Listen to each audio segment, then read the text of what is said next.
சேலத்தில் நடைபெறும் பாஜக பொதுக்கூட்டத்தில் பிரதமருடன் முதன்முறையாக பன்னீர்செல்வம் மற்றும் டிடிவி தினகரன் ஒரே மேடையில் பங்கேற்கிறார்கள். பாஜக கூட்டணி இடம்பெற்றுள்ள அனைத்து கட்சி தலைவர்களும் பங்கேற்கிறார்கள். தேர்தல் தேதி அறிவிக்கப்பட்டுள்ள நிலையில் தமிழகத்தில் கூட்டணியை இறுதி செய்ய பாஜக மும்முரம் காட்டி வரும் சூழலில் பிரதமரும் பொதுக்கூட்டம், வாகன பேரணி என தமிழக மக்களிடம் வாக்குகளை சேகரித்து வருகிறார். அதன் ஒரு பகுதியாக சேலத்தில் நடைபெறும் பாஜகவின் பிரம்மாண்ட பொதுக்கூட்டத்தில் பிரதமர் நரேந்திர மோடி பங்கேற்கிறார்.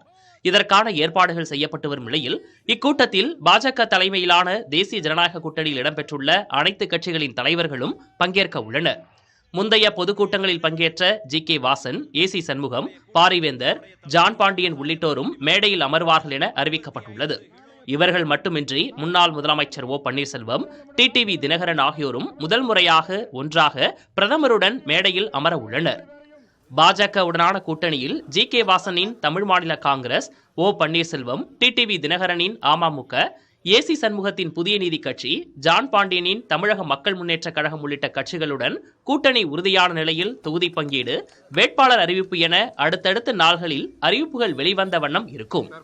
புதிய தலைமுறைக்காக செய்தியாளர் சாந்தகுமார்.